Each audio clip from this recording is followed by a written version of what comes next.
आप देख रहे हैं एसडीएफ न्यूज़। मैं हूं रियाज अंसारी। इस वक्त मैं महाराष्ट्र के तारीखी शहर औरंगाबाद से बात कर रहा हूं और आज हम तमाम दर्शकों को, हमारे तमाम देखने वालों को एक ख़ास व्यक्ति विशेष में मुलाकात लेने जा रहे हैं। जिन साहब के मैं बाजू बैठा हूं, ये मैं समझता हूं कि ये महाराष्ट्र की एक जानी पहचानी शख्सियत है। काजी बहाउद्दीन साहब नाम है। रहनुमाए मुल्क उर्दू का पेपर महाराष्ट्र लेवल के इंडिया लेवल पर बहुत बड़े पैमाने पर चला है, आज भी जारी सारी है। और कुछ वक्फे के लिए, कोरोना के लिए, जैसा हमने देखा कि कुछ रुकावटें आ गई थी, लेकिन फिर दोबारा कहने कहीं वही आन बान शान के साथ यह अखबार पूरे महाराष्ट्र में, पूरे देश में फैलने जा रहा है। और साहब का एक तजुर्बा है सहाफ़त के मैदान में, राजनीतिक मैदान में। तमाम बातें हम आपके सामने पेश करने जा रहे हैं ताकि आने वाली नस्लें और हमारे शहरी औरंगाबाद को पता चले कि हमारे तारीखी शहर में कैसी मायना शख्सियत आज भी मौजूद है, जिनके तजुर्बे से, जिनके मशवरे से, जिनकी राय से हम इस्तेफ़ादा हासिल कर सकते हैं।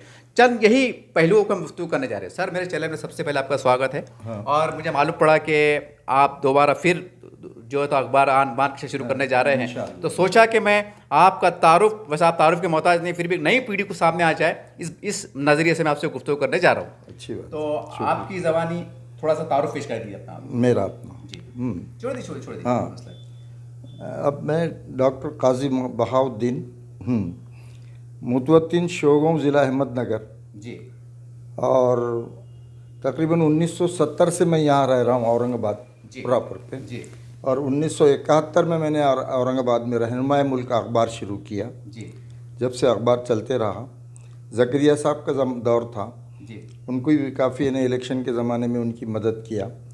बाद अज़ा कांग्रेस पार्टी में ज़िला कांग्रेस का जनरल सेक्रेटरी रहा। उसके बाद स्टेट कांग्रेस का रहा, मराठवाड़ा कांग्रेस का जनरल सेक्रेटरी रहा। जी। उसके बाद स्टेट कांग्रेस में भी मैं शरद पवार एस कांग्रेस का महाराष्ट्र का जनरल सेक्रेटरी कम से कम 6 साल रहा। जी 1977 से तो 1982 तक जी शरद पवार के साथ मुझे काम करने का मौका मिला।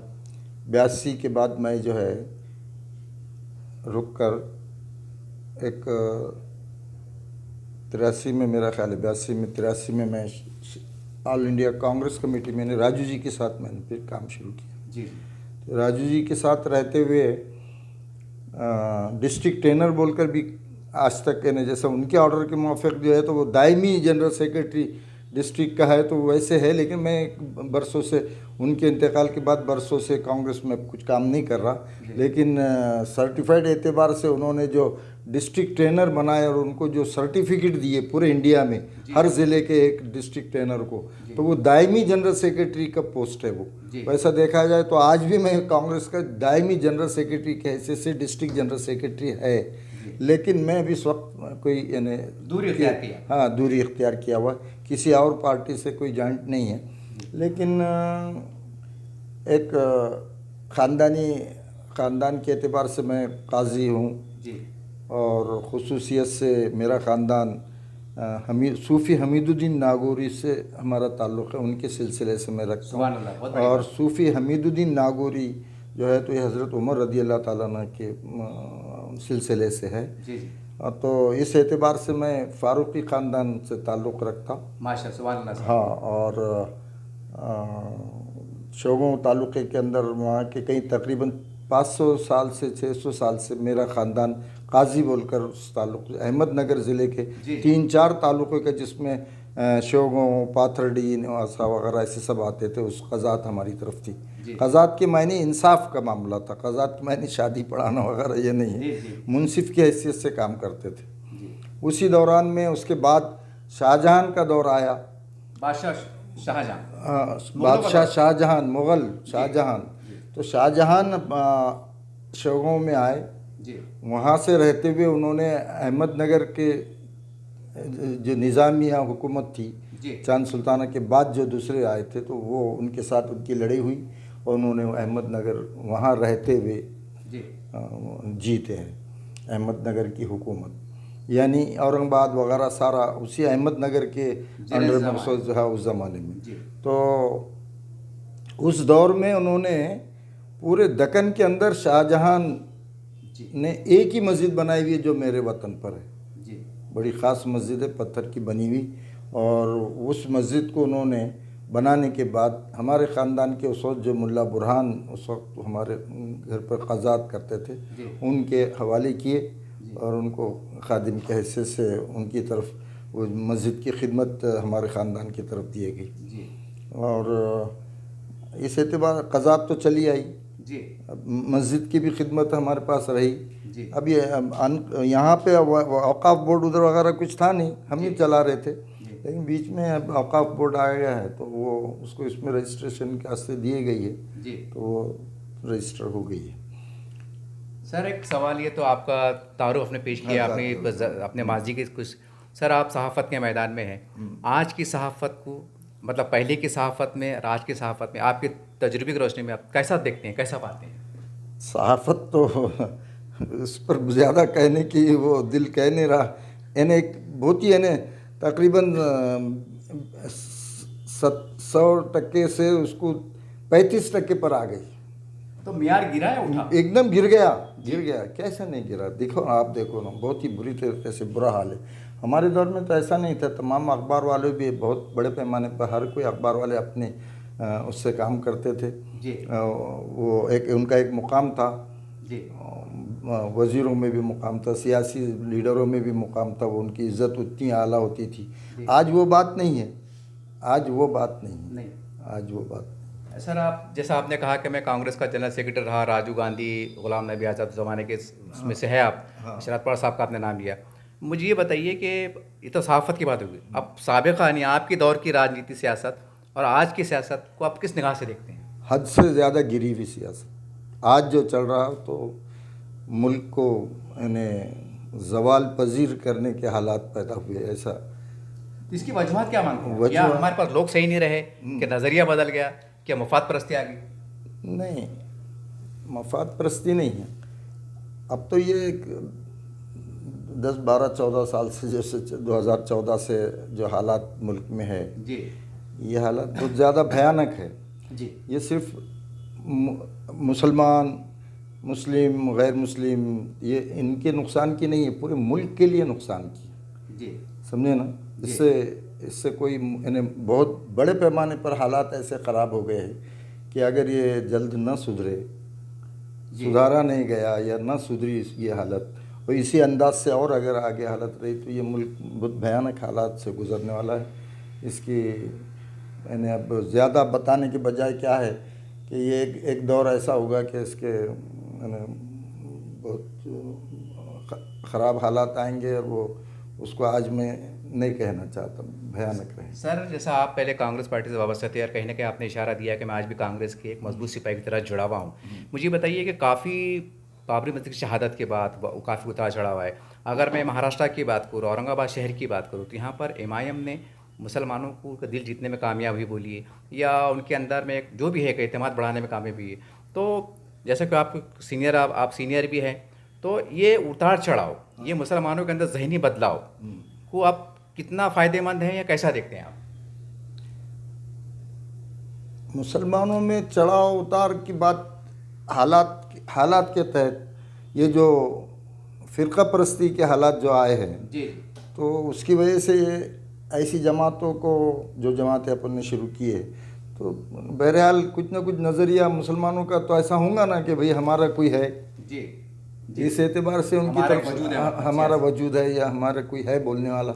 इस एतबार से जमातें अगर सियासी जमात यहाँ महाराष्ट्र में इत्तेहादुल मुस्लिमीन आई है जी, अब और क्या जो है दूसरी शुरू की है तो ये बुरी बात नहीं है, चाहिए थी जी, और ज़रूरी थी। कोई जमातें तो मुसलमानों की जमातें ज़रूरी है। सियासी एतबार से मुसलमान बहुत पिछड़ा हुआ है। सियासी एतबार से मुसलमानों को अपनी ताकत अपनी हिम्मत से काम करना ज़रूरी हो गया है। किसी और पार्टियां तो नाम की कोई चीज़ अब रही नहीं कि जिसमें मुसलमान अपना काम कर सके। इल्ला माशाल्लाह आगे कोई हालात ऐसे पैदा हुए और कोई जमात जो ऐसी जैसे कांग्रेस है या कोई और दूसरी जमात है वो इत्तेहाद से मुसलमानों को साथ लेकर वो कर काम करने की अगर तैयारी रखती है तो उस वक्त हालात दुरुस्त हो सकते हैं, वरना मुसलमानों को तो अपनी जमात के साथ रहना फ़ायदेमंद है, अच्छा है।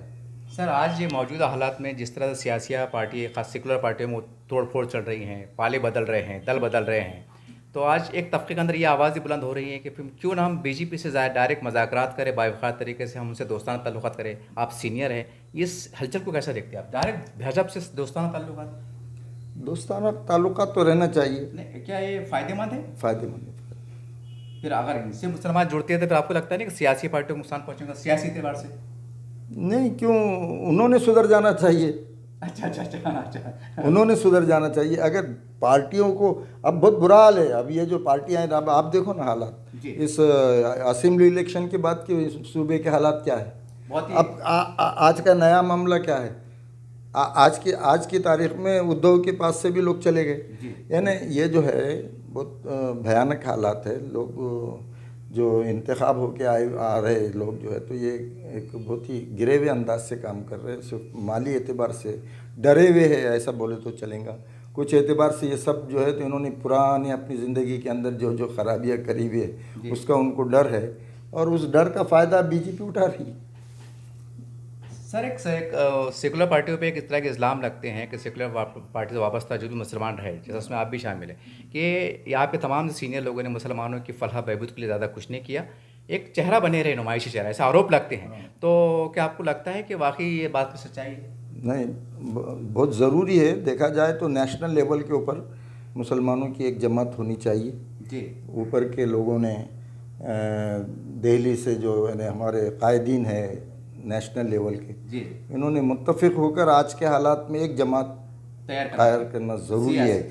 ये छोटी मोटी जैसी जमात इत्तेहादुल मुस्लिमीन हो गई या ये हो गई, तो इनसे ये काम नहीं चलेगा। एक नेशनल लेवल के ऊपर एक पार्टी की एक जमात की सख्त गरज है, और वो आने वाले 29 से पहले वो तैयार होनी चाहिए, ताकि कुछ माहौल हो। यानी मैं ये मानता कि एक बीजेपी रहेंगी जी, एक कांग्रेस और उनका अलायंस रहेगा, और एक मुस्लिम पार्टी रहेंगी। ऐसे 3 कोने रहेंगे। उसमें इस भारत मुल्क के अंदर मुसलमान इस 120 MP इंतखाब होकर आ सकते हैं, ऐसा इंडिया के पोजीशन है। ज़मीनी सतह हालात, इलाके जहाँ से सिर्फ अपनी ताकत पर इंतखाब होकर आ सकते हैं 120 सीट।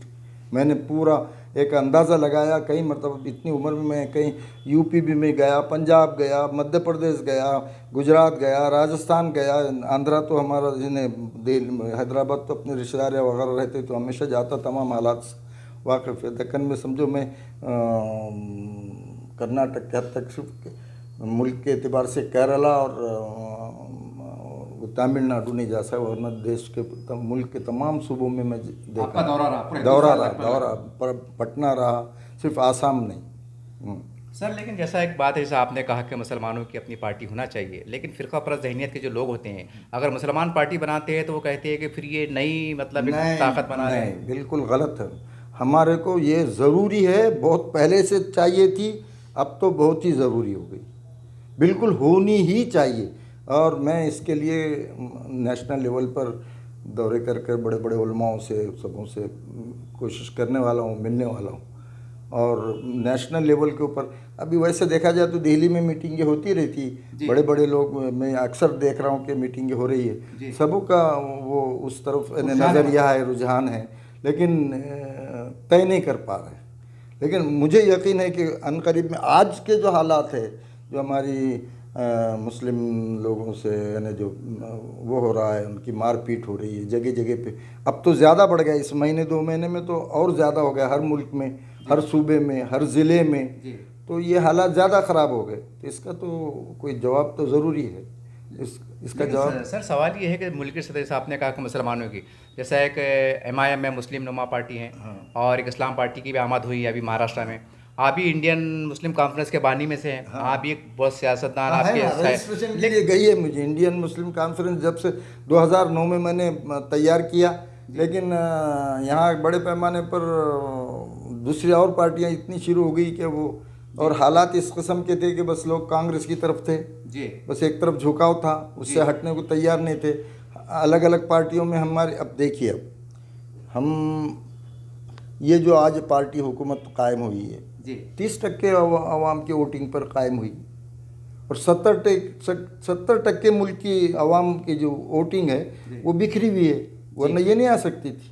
जी अब हम मेरा ये कहना है कि हम जब इलेक्शन लड़ेंगे तो 30% हमारी अपनी वोटिंग है। जी आप ये समझ रहे, ये अवैसी साहब अक्सर हम 14 करोड़ है, कभी कुछ कहते कभी, मेरे अंदाजे के माफिक हम 30 करोड़ से ज़्यादा है भारत में। जी 30 करोड़ से ज़्यादा है। ये कोई कहने के लिए तैयार नहीं, डर रहे हैं, क्या वजह है पता नहीं, जो हकीकत है वो अभी उन्होंने अगर सही मुनसिफाना अंदाज से कभी वो किए तो नहीं वो जो अभी कर रहे हैं ना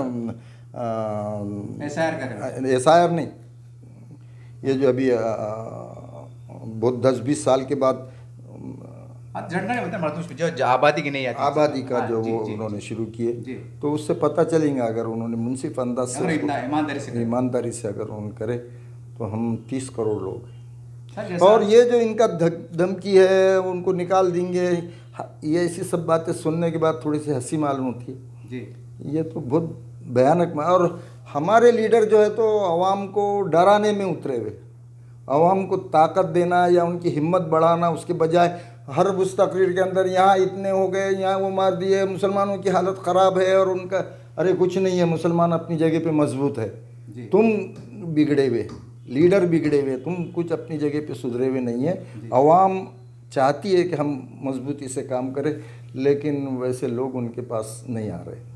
सर, आपकी सीनियरिटी की रोशनी में, आपकी तजुर्बे की रोशनी में, कि आप चाहेंगे कि आने वाले 29 के अंदर जो है तो इंडिया लेवल पे एक मुस्लिम तंजीमों का, संगठनों का एक इल्हाक हो, एक इंतज़ाम हो, क्या आप उसकी कोशिश करेंगे? ज़रूरी है और कोशिश कर रहा हूँ इंशाअल्लाह ताला। मैं और 1-2 महीने के बाद निकल रहा हूँ, दिल्ली जा रहा हूँ। मैं तो यहाँ तक कि महमूद मदनी साहब और अरशद मदनी साहब से भी इस मामले में बात करने वाला हूँ कि आप भी जो अपना नज़रिया जो है तो उसको चेक करो और इलेक्शन की तरफ उतरो जी।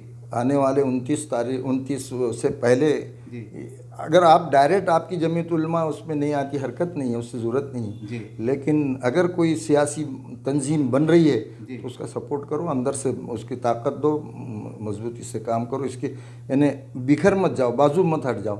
जमीयत उलमा है तो, मगर अभी इस वक्त जमीयत उलमा और मदरसा आप देखो ना, उनके मदरसे पर भी वो यानी उसके ताल्लुक से भी उनके दिमाग, तो अब आप क्या करेंगे, कैसा जवाब देंगे उनको आप नरमी से? मैं अभी हाल में एक अरशद मदनी साहब का एक इंटरव्यू, वो बेवकूफ़ बदमाश क्या नाम उसका, वो चक्री, वो क्या है वो चैनल है नहीं वाले ने उनसे जाकर मुलाकात लिया, अभी हाल की बात। अच्छा, क्यों देते ऐसे लोगों को मुलाकात? कोई हैसियत है उसकी? वो आके कैसी कैसी बातें कर रहा था, आप उसका जवाब दे रहे थे। मैं अब आप बोलेंगे कि मैं अरशद मदनी साहब से भी उम्र का मेरा ख्याल है कि 2 साल का बड़ा हूँगा जी। मेरी उम्र इस वक्त उम्र के एतबार से जी। और मैं उनके बड़े भाई, उनके साथ भी काम किया हुआ, असद मदनी साहब से साथ में काम किया हुआ है जी। वो यहाँ आते थे अक्सर, तो मैं उनके साथ 2-2, 4-4 रोज़ उनके साथ सफ़र में रहता था, 8-8 रोज़ उनके साथ सफ़र में रहा। कई मरतबा उनसे मेरे यानी सियासी वो सब बातें रही, अक्सर सियासी बात रही। एक मरतबा मैं और अब्दुल अजीज़ कंट्रैक्टर, हम रोल सदर थे जमीयत उलमा के अहमद मराठवाड़े के, तो हवाई अड्डे से असद मदनी साहब रहमतुल्लाह अलैह को लेकर हम जब आ रहे थे तो कार में हज़रत पीछे मैं पीछे बैठा था, मैं और हज़रत सामने बैठे थे। सियासी एतबार से रेलवे स्टेशन से घर तक की सियासी बहस शुरू हुई क्या जी। तो मैं उनको बता कि आज कोई हालात सही नहीं है जी मौलाना, कोई सियासी एतबार से कांग्रेस में कोई सही शख्सियत नहीं है जी। तो उन्होंने नाम लिए वो लेडीज़ जो अभी इंतकाल हो गया मेरा ख्याल है उसका, अपने आप को जीना के उनके रिश्तेदार नजमा हिफ्तुल्ला। अरे तो उन्होंने बोले क्या नजमा हिफ्तुल्ला है नहीं क्या, बहुत अच्छी है। मैं उनको उसी वक्त उनके सामने उनको जवाब दिया कि गलत किस्म की लेडीज़ है और एक दिन ये सही नहीं है, उनका वो सब ढकोसला है, कौमी कोई हमदर्दी नहीं है, कौमी हुआ कि नहीं। आखिर में नताइज भी जाए, आखिर उनका वो जो मैं जो बात बोला, बच्चे एक कम हैसियत का, लेकिन फिर भी मैंने जो मौलाना असद मदनी से जो उस वक्त जो बात किया था वो क्या क्या हालत रही, नजमा अब्दुल्ला कैसे रहे जी। ये बीजेपी को सबसे ज़्यादा सपोर्ट किसने किया? और उनका एक जो भी सियासी एक अलायंस था जी, सियासी अलायंस का बीजेपी से काम करे जी, उन्होंने, जी, जी। बीजेपी के जरिए से काम करे। जी जी जी। तो इन्हें ऐसा भी रहा। सियासी एतबार से मेरा सिर्फ ये कहना है कि मुल्कगीर पैमाने पर एक जमात होना ज़रूरी है, लेकिन सर और उसमें ये सब जमातें भी उसमें अलायंस में आएंगी। इनको इन्होंने रुक जाना चाहिए, इन्होंने बंद हो जाना चाहिए, ऐसा नहीं है। जो दूसरी जमातें है कहाँ है, कौन सी जमातें? वैसा देखा जाए तो मुल्कगीर पैमाने पर मुसलमानों की जमातें कहाँ हैं? लेकिन कुछ सियासी जानकारी कहते हैं सर कि अगर मुसलमानों की अगर अपनी तंजीम कहिए, जमात कहिए, पार्टी की बनती है तो हमारे बिरादरान वतन हिंदू लोगों पे गलत पैगाम जाएगा। बिल्कुल नहीं जाएगा, उलट जो है, और जो अल्पसंख्यक जो दूसरे लोग हैं जी वो खुलकर आपके साथ आ जाएंगे। एक दिन वो ये जो आज जुल्म चल रहा है उन पर भी जुल्म हो रहा, सिर्फ मुसलमानों पे जुल्म हो रहा ऐसा नहीं, सिखों पर जुल्म हो रहा, क्रिश्चियनों पे जुल्म हो रहा, किसानों पे जुल्म हो रहा। किसान तो कोई यानी सिख और वो मजहबी एतबार से कोई नहीं, मजदूरों पे जुल्म हो रहा जी। ये सब। इनमें से लोग जब देखेंगे कि बीजेपी को नहीं है और ये दूसरे जो है तो ये सही काम, ये भी इनमें से लोग निकल रहे, बन जा रहे, और बन जाने के बाद दबाव में उधर जाके फिसल जा रहे, तो ये जो विरोधी पार्टियां हैं ये अपनी जगह पे सही नहीं। अभी देखो ना आजकल बंगाल का मामला, फ़ौरन उनके जो 20 लोग, क्या हुआ अभी तक कुछ सही हो नहीं आया, लेकिन रिपोर्ट आ रही है कि जाने वाले अभी कोई बताया कि नहीं जा रहे, फिर बच रहा वगैरह, ठीक है, लेकिन ये हालात है। तो इन पर कैसा एतबार किया जाएगा? जी, मुसलमानों ने इन पर कैसा एतबार करेंगे? और दूसरी अकलियती लोग भी इन पर एतबार करने को तैयार नहीं। हाँ, इन पर भरोसा नहीं करने वाले। मजबूती से वो अपना उनका कुछ करना है तो करो, तुम अपनी ताकत पे तुम्हारे लोगों के वोट लो, इनको बोलेंगे कि तुम हिंदुओं की कितनी ताकत से तुम लो, हम जो है तो हमारी ताकत पे काम करेंगे, हमारे साथ दूसरे अल्पसंख्यक लोग हमारे साथ आने वाले। लेकिन सर जब मुसलमानों की पार्टियाँ आती हैं, जैसे इमाम है, इस्लाम पार्टी है, और दिगर मुसलमान के नेता है, उनके ऊपर फ़िरकापरस्त नज़रियात के नेता इल्ज़ाम लगाते हैं कि ये देश तोड़ने की बात कर रहे हैं, ये गलत बात कर रहे हो। तो तुम क्यों डर रहे हो उनकी बात करने से? होने दो, उनको बोलने दो, क्या बोलना है। तुम अपना काम करो, तुम अपनी मजबूती करो ना। तुम जो है तो सिर्फ नगर परिषद और ये और वो और 1-2 MLA आ जाना, इसको सियासत नहीं बोलेंगे। तुम मजबूती से देहात तक, घर तक के तुम अपने यानी पार्टी अपना जो काम है, वर्क जो है, यानी वर्क क्या है, अब हर वक्त अब नगर परिषद का काम ऑटोमेटिकली हो जाते रहते, चलते रहता है। थोड़े बहुत तो तुम ज़रा आ जाने की वजह से तुम्हारे महल्ले में कुछ और भी अच्छा काम हो सकता है, बस इतना ही है, वरना उनको तो कानूनी एतबार से सब काम करना पड़ता। ये कोई चीज़ नहीं है।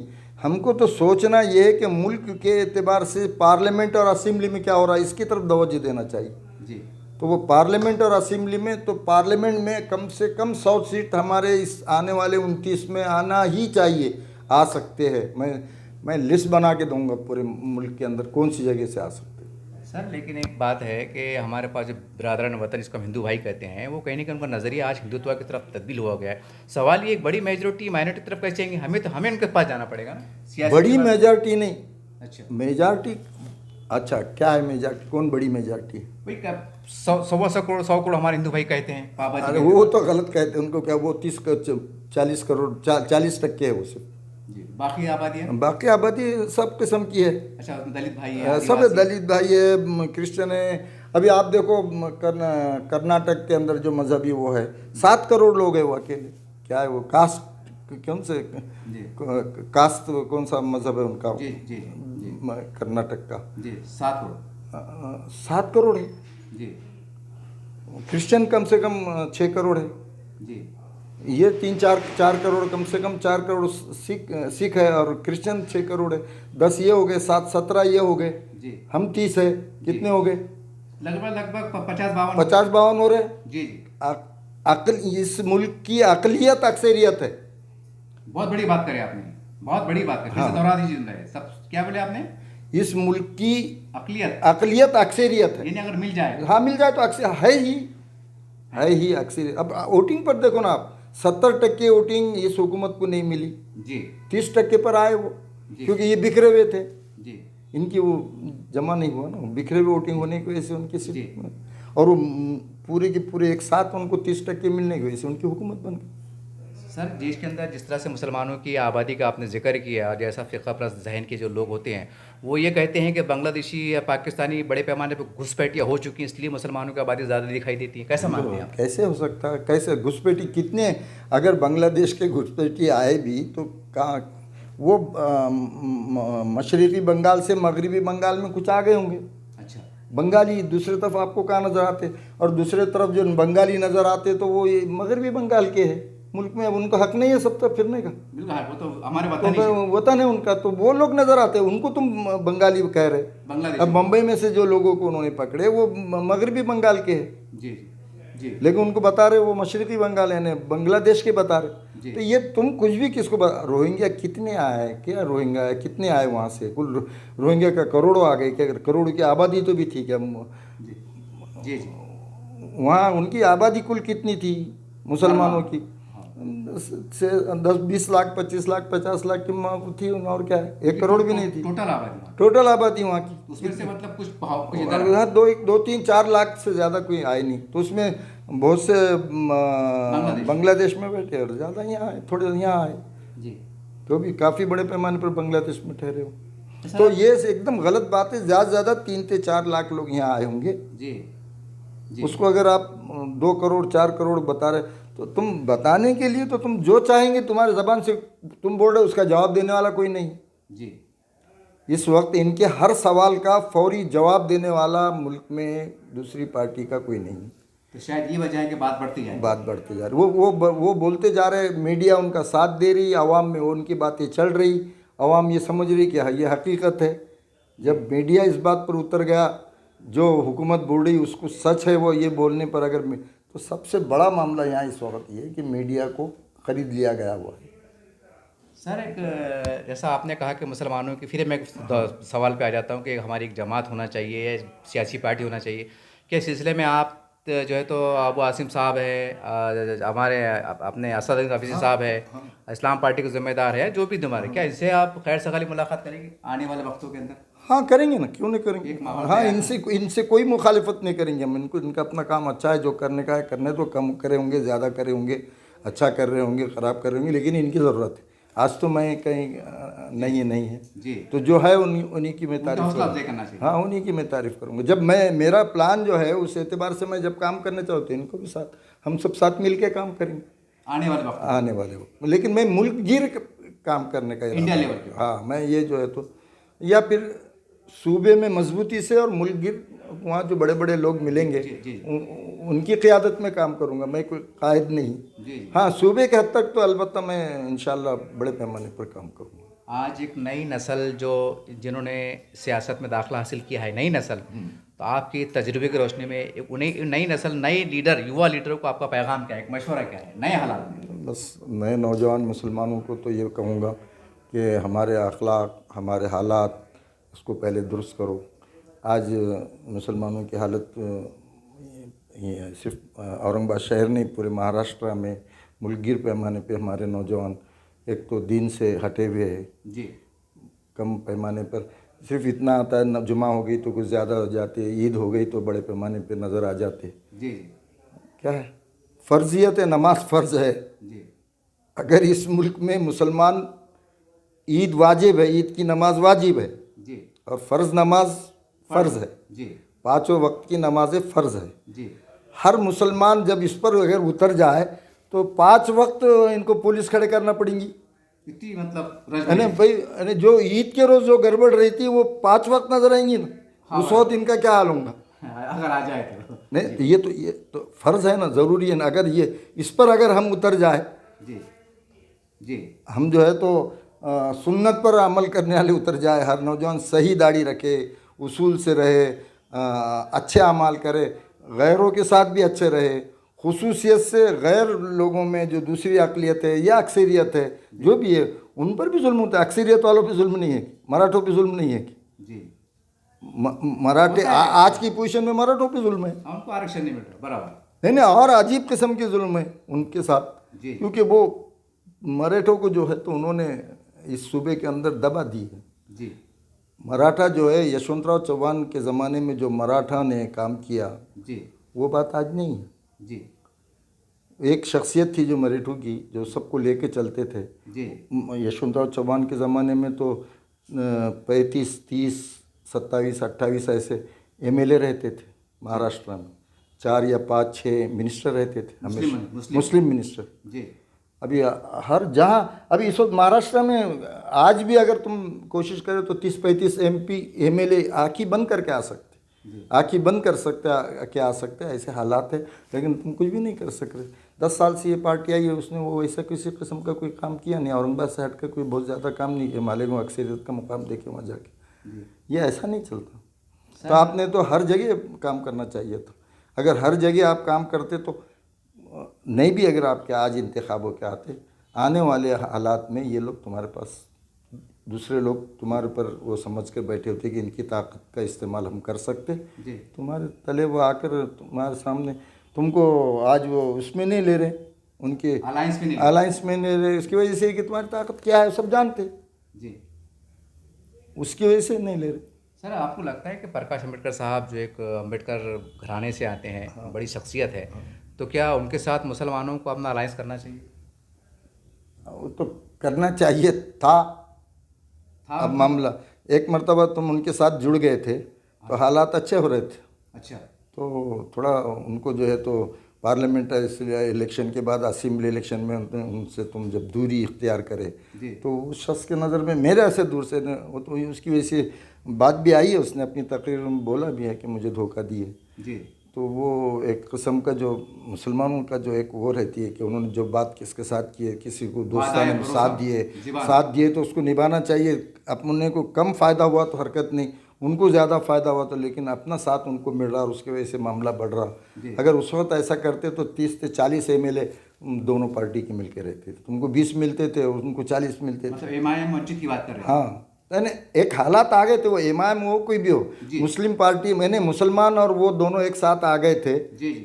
तो तुम बाजू सरक गए, उसका फ़ायदा बीजेपी को हो गया जी। वो भी ख़त्म हो गया, तुम भी ख़त्म हो गए। चलिए सर, इंशाल्लाह हम हर हफ्ते आपसे कोई ना कोई मसाइल पे गुफ्तगू लेते रहेंगे ताकि आपके तजुर्बे में आपकी नज़रियात ख्यालात जो है तो नई पीढ़ी तक पहुँचे। आखिर में सवाल ये लेता हूँ कि जो आपके अखबार के ताल्लुक से जो नए ख़रीदार है, मतलब एजेंसी लेने वाले हैं या पत्रकार है, उनके लिए आपके तरफ के पैगाम के ये अखबार फिर एक बड़ी आन बान के साथ जो है तो आज मार्केट में आना है। हम उसमें कोशिश, नए कलमकारों के लिए, हाँ नए कलमकार हमारा, हाँ उसमें मेरे अखबार अब जैसे ही शुरू हो जाएंगे और तो उसमें अपने मज़ामीन दो, साथ दो जी, उसके एडवर्टाइजमेंट वो देखो उसको। मैं साथ ही साथ यानी अनकरीब में 4-6 महीने के अंदर अंदर यानी मराठी भी निकालना चाह रहा हूँ, क्योंकि अभी हमारी बात गैरों तक नहीं जा रही। हमारे उर्दू अखबारों में सब चीज़ें आ जाने के बाद अब ये जो मैं बात कर रहा हूँ हर वक्त जो बात करता रहूँगा तो वो अखबार में आनी चाहिए जी। और अक्सरियत वाले हिंदू भाई ने सब उन्होंने समझना चाहिए, हमारी फीलिंग समझना चाहिए जी। और उसकी सख्त गरज है नए हालात में। नए हालात में नहीं, हम अभी देखिए ना, ज़रूरी है तुम क्या चाहते हो, तुम्हारा क्या इरादा है, तुम कितनी अच्छाई से पेश आना। तुम्हारी अच्छाइयाँ कहीं नज़र आ ही नहीं रही, तुम बात ही नहीं कर रहे जी। तुम उनसे बात ही नहीं कर रहे, तुम उनसे मिल रहे नहीं। वो बीजेपी का छोड़ दो, लेकिन तुम आवाम के अंदर दूसरी अक्सरियत तो जो दूसरे लोग हैं उनसे तुम्हारा क्या ताल्लुक़ है? कभी मिलते तुम उनके पास, कभी जाते देहातों में ताल्लुक़ों के अंदर गैर मुस्लिमों के पास जाते, कभी मिलते, उनसे बात करते, पटेलों से बात करते, कुछ लेते, उनका कुछ साथ लेते जी। दलितों के अंदर कभी जाके तुमने उनसे काम नहीं करते जी। अगर ये करते थे, तुम ज़रूरी नहीं है कि तुम इस मुल्क में रह रहे तो तुम्हारा साथ उनको चाहिए, उनका साथ तुमको चाहिए। एक दिन ये आएगा कि ये अक़लियत वाले जो लोग हैं ये उनको छोड़कर अगर तुम इंसाफ के साथ और मजबूती से काम करने वाले और उनको साथ देने वाले, सबों को साथ लेकर चलने वाले ये जब तुम्हारी तरफ से नज़र आएगा तो वो तुम्हारी तरफ जुड़ जाएंगे। बड़ी गहरी बात कर रहे हैं। हाँ जी, पूरे मुल्क ये आप उनकी बात, ये वो लोग कह रहे हैं जो तुम्हारे दुश्मन है, वो कह रहे हैं कि ये ऐसे नहीं, आवाम नहीं कह रही है, आम आवाम चाहती है। एक आधी जगह पे आप देखो थोड़ी देर के लिए जी। ये हमारे तुम्हारे इस वक्त क्या नाम, MP माजी साबिक इम्तियाज़ जलील साहब की एक आपको मैं मिसाल देता जी। उन्होंने यहाँ जो लोगों के लिए काम करे, मेहनत करे, क्या करे मुसलमान, में उनके ऊपर तनकीद वगैरह कुछ नहीं। सिर्फ एक बैंक के मामले में, गैर मुस्लिमों के एक बैंक के मामले में उन्होंने उनकी अच्छी मेहनत और दिल और जान से उनका साथ दिया, क्या हाल हुआ था जुड़े लोग। क्या क्या कितने जुड़ गए थे। जी उनके बड़े बड़े मिनिस्टरों को उन्होंने बाजू को डाल दिया और तुम्हारे गले लग गए। क्यों? तुम उनका साथ दे रहे थे और तुम साथ मजबूती से दे रहे थे। जी ये एक मिसाल को खालिस याद रखो जलील साहब की, तो वो क्रांति चौक के ऊपर जो लोग जमा हुए और जो उनका सपोर्ट करे, और वो जो बेहोश हुए तो औरतें और वो सब उनके सर पोंछ रहे और पेशानी पोंछ रहे और मोहब्बत से कर, एक लीडर माने कि नहीं, गैर मुस्लिम होने के बावजूद, सब के सब गैर मुस्लिम होने के बावजूद तुम उनका काम कर रहे थे, तो तुम्हारी लीडरशिप को उन्होंने तस्लीम किया कि नहीं? बिल्कुल की। तो यही हालत मुल्क में होने वाली, जो वो क्रांति चौक में हालत हुई वो मुल्क में होने वाली, आने वाले वक्त में। आने वाले वक्त। शर्त है हमारी, उनकी हमारी शर्त हमारा अमल भी वैसा रहे। हम उनके ताल्लुक से बुरा भला कहने की जरूरत नहीं, उनको कहने दो। जी जो कह रहे हैं, हाँ, जो कह रहे हैं उनको कहने दो। हम जो है तो हमारा रवैया साफ है। हमारा रवैया सबों के लिए अच्छा रहे। ये आपका पैगाम। बस। देखिए, इस तरह से हमारे सीनियर कायद कह सकते हैं, और सीनियर सहाफ़ी भी, जर्नलिस्ट भी है, संपादक है। मैं ख़ुद जो है तो इनके अखबार से जुड़ के इनकी सरपरस्ती में काम किया हूँ। गोया मैंने इनसे एक सहाफ़त को सीखा हूँ। ये एक एज़ाज़ की बात है मेरे लिए, और ये डबल एज़ाज़ की बात है कि मैंने इनसे सीखा हूँ और इनके बाजू में बैठ के मैं इनसे मुलाकात ले रहा हूँ। ये एक वाकई मेरे लिए नायाब तोहफ़े के बराबर है।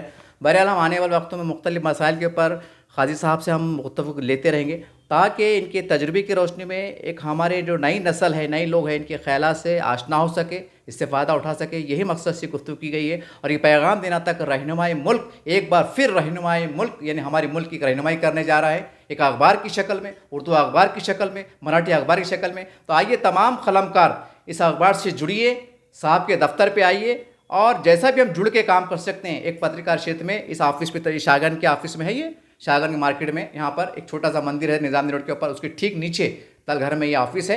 आइए, यहाँ पर बहुत अनकरीब इसका एक शानदार उद्घाटन भी होगा इंशाअल्लाह। और कई जो पुराने कलमकार है, नए कलमकार है, इनको मौका दिया जाएगा। आइए, अपनी किस्मत को भी आजमाइए, सियासत को भी आजमाइए, और आगे बढ़िए, और मिलजुल कर बढ़िए। ये आज समय और हालात की ज़रूरत है। देखते रहिए आप एसडीएम न्यूज़ चैनल। जय हिंद, जय महाराष्ट्र।